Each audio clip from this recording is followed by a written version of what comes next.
from the Workforce Pro, and I was thinking about the fact that the climate that we're in today is creating more CX managers, CX meaning customer experience managers, than probably ever before. So I don't know about you, but I've been through quite a few Black Fridays, and when I went through those experiences, when you're in it, or when I was in it, I had a hard time like pulling myself out and formulating a plan.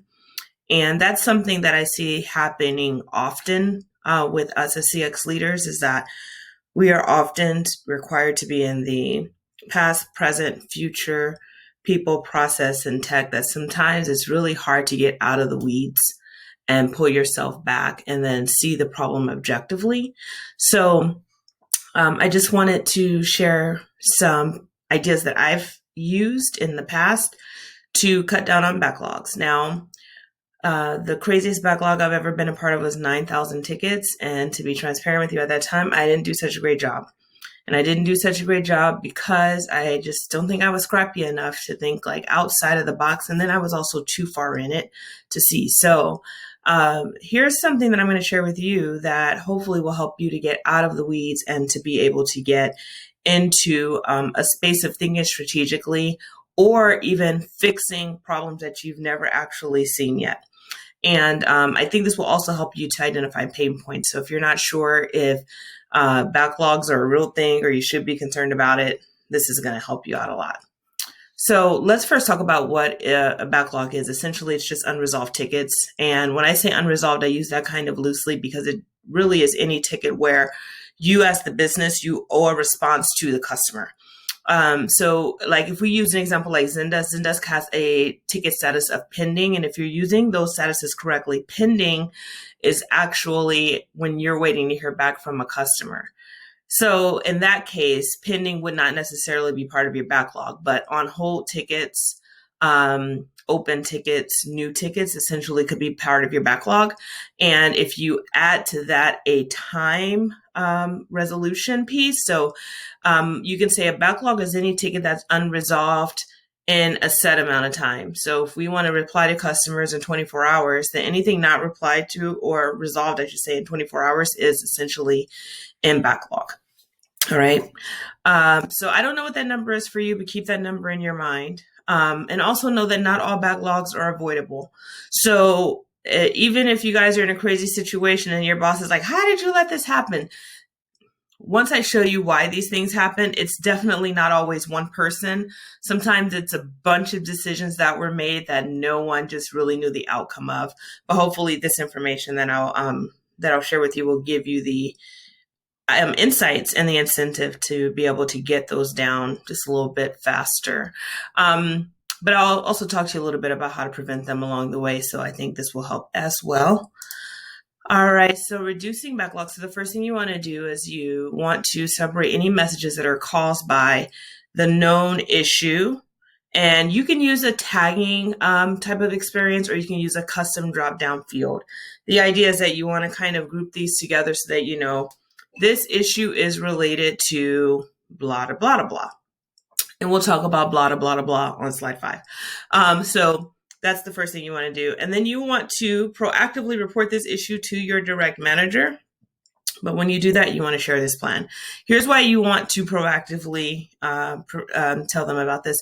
You don't want them to hear through the grapevine or from a customer or from a friend who's a customer that that person hasn't gotten a response. What you want to say to them as the head of CX is, hey, we've run into this issue. We now have X number of tickets that are waiting. And here are the things that I need to do in order to resolve that. And oh, by the way, here's where I need you to step in to help me. So essentially, you're going to make your boss work for you. But don't tell them I said that. But that's what's going to happen. So how do backlogs start? And first and foremost, this is why backlogs are not your problem per se. You didn't necessarily create a backlog, but lots of reasons, happen and those can create backlogs. So let's start with people. You just don't have enough people. Right now we're in the holiday season, depending on when you look at this video, but this video was filmed on Thanksgiving night because this thought came to me. I looked at an old blog I wrote back in July about backlogs and I was like, oh shoot, there's a bunch of new managers. Let me get something out to help everyone. So here we are. So anyway, so it could be people. Maybe you guys didn't have enough resources internally to hire as many people as you needed to do the work. So tickets are going to wait a little longer. It could be process related. There was a sale that went out and it had a wrong coupon code, or there was a messenger offer that went to the wrong cohort. So maybe you wanted to send $10 off to people who haven't purchased in 60 days, and it went to people who purchased in the last 30 days. And now those folks want their $10, right? That happens. And then it could also be shipping delays. Maybe there's only a certain number of orders that can be packed and shipped on any given day, and you guys have outsold that, tenfold. Hopefully. And then the other is you're oversold. So maybe the inventory on your website isn't up to date, and you sold way more units than you had on any particular product, and now people are not going to get that. So we'll talk about what that looks like. And then maybe you guys have your customers doing or requesting from you to do things that they should be able to do themselves. And some examples that I'm including are like changing your password, updating payment info on, their account. So maybe those are things that you could actually automate and they wouldn't have to worry about, or just give them the ability to make those changes themselves, depending on the tool that you're using. So when we get back to reducing backlogs, we want to, as I mentioned, figure out the cause. We just looked at some of the causations, right, on the previous slide. And by the way, this deck is going to be available at theworkforcepro.com/backlog. Sign up, it's totally free, and then it's yours. So you'll be able to get to this. Anywho, so figure out the cause of the backlog. You separate the messages into what's caused the issue. You're going to use drop downs or tagging to be able to collect those or keep those together. And then you are already proactively reported to your boss like, hey, we've got an issue. Now you need to decide, does this issue require a mea culpa or a make good? So essentially, should you be giving out a discount? So if yes, do the math on the financial impact. We'll talk about that on the next slide. This is going to help your manager to understand how costly these mistakes are. So if you've been in the space where you're like, sorry, marketing people, but this happens in real life. Marketing has decided that they're going to do this promotion, and oh my gosh, they keep putting the wrong coupon code and we get bombarded with tickets. Show how much that costs. And guess what's going to happen? Marketing is going to start using the correct coupon codes. Okay. Check with your IT team to see if any of the fixes that you need can be applied widespread. So if you need to give everyone who was impacted by this 10% back on their order, can tech do that for you automatically without having to have a bunch of people go in and do it? And if not, we'll get around it, but that's ideal state. And then this is when you want to get your manager involved, because you need your manager to go and work on IT for you to say, hey, we have to get this. We need it now. Help us out, right? And then depending on how your team is structured, how large your org is, you might report directly into the CEO. And we all know that he or she will be able to move mountains. So keep that in mind. If you are not going to be doing any mea culpas, meaning like discounts, make goods, anything like that, then an automated message should be fine. And you can do that with your ticketing software. Most of us as CX people have to admin our own CX software, and you can do a search on the help function to say, like, how do I automate messages or anything of the sort, or you can reach out to us. We can do the automations for you, and we do have like some offers where we just do like a one thing for you, like, hey, can you do this one thing? You give us a due date, and then we turn it around for you. All right, so let's talk about doing the math. I've been told that I like numbers. I kind of like numbers a little bit, but I wanted to show you how I would do this. So if there's a wrong coupon code or offer that went out, what was the amount? Let's say it's $10 and there's 500 customers impacted. 10 times 500 is 5,000. So the potential cost of sending the coupon code or the offer to the wrong group is $5,000. Does it mean that it's going to impact to that degree? No. Doesn't mean that at all, but it means that it could. So when you're talking to your boss or your manager, you can say, this is a $5,000 mistake. You sound real savvy. So anyway, the other is a shipping delay. Shipping delays may not necessarily have a potential cost associated with it. It's going to be more of a people related efforts kind of thing, but we'll come back to that in a second. So, here's how we used to approach shipping delays. Let's say warehouse can pack 500 orders a day, pack and ship 500 orders a day.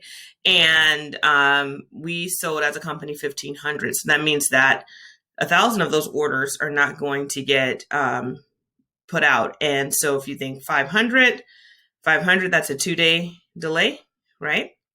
And so now we want to proactively communicate to the customer that their order is going to be late. Do you need to do a make good here? You don't need to do a make good here, but you could if you want them to come back. But essentially what you're going to say is, hey, Mr. and Mrs. Customer, sorry, your order is going to be shipped out a little bit late. I get these quite often. Doesn't bother me. I do work in CX, so I kind of understand these things, but it is helpful for the customer to just know, oh, they know my order's delayed. I don't need to call. Okay. You oversold inventory. So if the cost of the item that you oversold is $10 and the number of items oversold is $50, number of items oversold is 50, 10 times 50 is 500. Look at my typo. I'll fix this by the time you guys see this. And by the way, I'm the queen of typo, so please pay it no mind.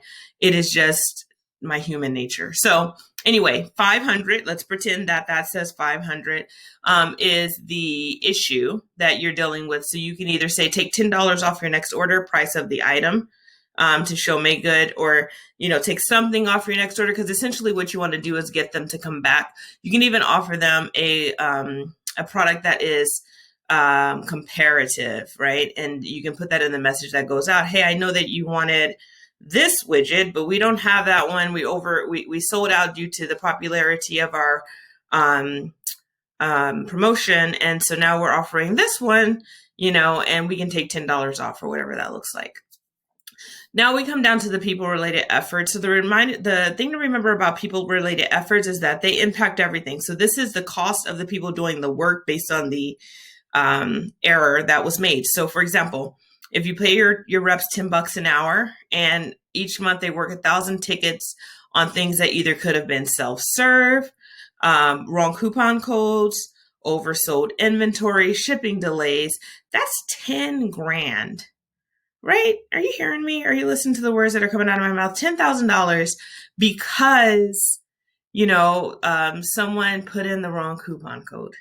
Sounds silly, right? So these are the kinds of things that you need to be talking about as a leader within CX to really, make yourself just stand out and shine like the rock star that you are. All right, so we figured out the cause of the backlog. We've decided if we're going to do a make good or not. Now we're going to formulate some responses so we can address the concern. Now, did I mention that I was the queen of typos and that I'm doing this on Thanksgiving night? Please, no judgment.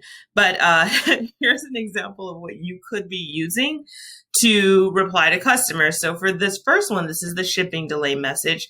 Hi, Mr. and Mrs. Customer. Due to the popularity of our sale this Friday, we're experiencing shipping delays. Usually orders are packed and shipped within 24 hours. Your order will be packed and shipped in about 48 hours. We wanted to let you know because we know getting your order is important to you. If there are any questions, we will reach out promptly. We didn't say contact us. We said we will contact you. Will they contact us? Sure. But essentially, by getting ahead of this, what you've done is establish some trust with the customer automatically. And so they're probably not going to contact you. And then this other one is about a product being sold out. So due to the popularity of our sale this Friday, we sold out of the Zendesk Best Practices Guide. We did not. It's $39. It's amazing. It's awesome. It's 30 pages of Zendesk in plain language. But anyway, that's not what this is about. So, but yeah, so you can say we've sold out of it and we've gone on an issue to refund for you for the cost, because that's going to be the next question. If you've sold out, why are you still charging me? We've already not charged you, Mr. Customer. You're fine. We know this isn't what you were expecting. We hope to earn your business again. Please enjoy 15% off your next order for the inconvenience. Does it have to be 15%? No. It could be 5. It could be 10. It could be 20. It could be 25. It's whatever your norm is, but you want them to buy again, because we're not talking about the customer who just bought that one item. We're talking about the customer who's going to be buying from you long term. Okay. So we have figured out the cause of the backlog. We have issued our mea culpa. And we formulated our response to the customer. So what we want to do is we want to have those canned or macros, canned replies or macros mapped out in a way where we can feed them into our technology, our tool. So whether that's the CRM, we want to be able to create an automation really quickly so that we can just automatically reply back to customers accordingly. We also want to know who's impacted. So there's going to be some stuff you want to do outside of your CRM. So you want to go to I don't know who it is in your company. It could be product, it could be tech, it could be marketing, but essentially you want to know who's impacted by this issue, who placed an order on this date, and whose orders are not going to get packed and shipped on time. You want to have that information. Who got the bad coupon code? There's a couple of ways around that. You can just activate the wrong code, right? Depending on the system that you use, you can just activate the right code, problem solved. Or you can work with marketing to send a corrected message, or you can work with tech, right? To for anyone who's already placed the order, wasn't able to get the coupon code, we can do an automatic refund if they're able to do that. Right. So I've already jumped down into work with tech or IT to automate the refunds. And if actions like refunds can be automated, prepare a small task force within your team to only focus on these actions. So, hey team, you get your fastest people, right? I mean, I'm talking like fancy on the keys, and say, we've got this list of, 300 refunds we need to issue. I need you guys to go through and work these. I do love automation and things like this, though. So see if your tech team can do it. They probably can. It just might take a minute. And once they do it one good time, then it just becomes the norm. And then you can go back to them. And then also, as we all know, tech is going to have a bigger voice in CX. I hate to say it, but this is the reality. And tech might get tired of saying of going in and fixing the refunds for us. So guess what? They will work with marketing and lean on them to not make these issues a thing in the future. So leverage your resources. AI being one. All right, so we've figured out the cause of the backlog. We've decided on a mea culpa or a make good. We formulated the responses. We prepared our tech to work for us. We want to reply to these messages in bulk. So when you have new tickets that come in, you want to go ahead and automatically reply back to them with your either automation that's going to be created for new tickets or your macro or canned response for current tickets, right? So you just want to go back and say, hey, we're aware of this issue, blah, blah, blah. I don't know what it's going to say for you, but you guys got some samples. So you want to reply back that way. Okay, so now we're at a place where we've resolved and replied to a bunch of messages in bulk. This is where you're going to be able to woosah and breathe because, oh my gosh, you just got through, replying to where you guys were doing 300 tickets a day. Now you guys are doing 500 to 600 tickets a day because you've automated a lot of your work. So you should feel good about this. Okay, so we're going to wrap things up. I mentioned communicate. That was the last step. You need to communicate. You need to communicate. You need to communicate. Did I mention that you need to communicate? Because what you need to do is communicate. Okay, so you inform your manager of the backlog when it starts because you're going to get ahead of that. You saw this coming. You're telling them what's going on. At the time you share the information, you're going to put this plan together and you're going to say, hey, here's the plan. Yes, we have a backlog, but here's how we're going to get out of it.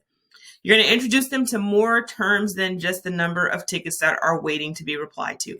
This is very dangerous, you guys. You can have 500 tickets sitting that have been waiting for over 24 hours, but you can be getting to tickets within 16 hours and still killing it and resolving, 10, 12, 14 tickets an hour and still killing it and look like you're not doing nothing.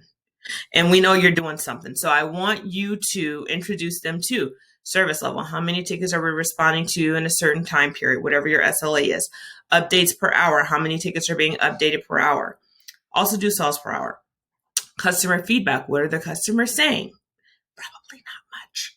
And then you want to talk to them about any overtime needs. Hey, we might need more people because blah, blah, blah. Or I might need some overtime hours because we've got, 200 tickets that are waiting here.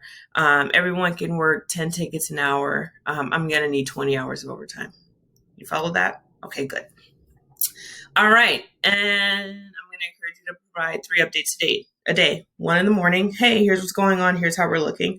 1 in the afternoon. Here's how things are going this afternoon. Here's the plan for the rest of the day. End of the day. Here's how we did today. Here's the plan for tomorrow.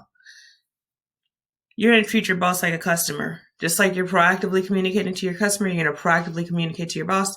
And then you're going to send a thank you note this way when you're done. ty@theworkforcepro.com. I really would love to hear about it because your boss is going to love you because you have made their job easier and you are showing that they don't need to manage you.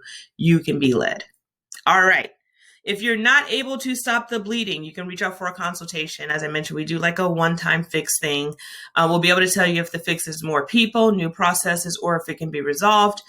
We also know that sometimes you just need a hand. We have a few, so we're willing to jump in and help you guys out to get out of your backlog or to at least look at things, your work processes and see what you can be doing better. If anything at all, you guys might be rock stars and it might just be that you don't have enough people. All right, so that's me on a better day with better lighting. My name's Ty. I founded the Workforce Pro 4 years ago because I used to run large-scale contact centers, and it was fun for a while, but I really love working with startups, and they didn't have the funding. And I really wanted to be able to grow world-class teams because I know what it takes to build CX and scale it. And so now I'm working with other leaders, and 2021 for me is all about creating more powerhouses. So I want to work with leaders to help them be the best that they can in their worlds. And yes, of course, we'll still build and scale contact centers for you, but that's going to be our focus for the next year. So I hope this was helpful. 21 minutes long. Happy Thanksgiving. Contact us if you have questions.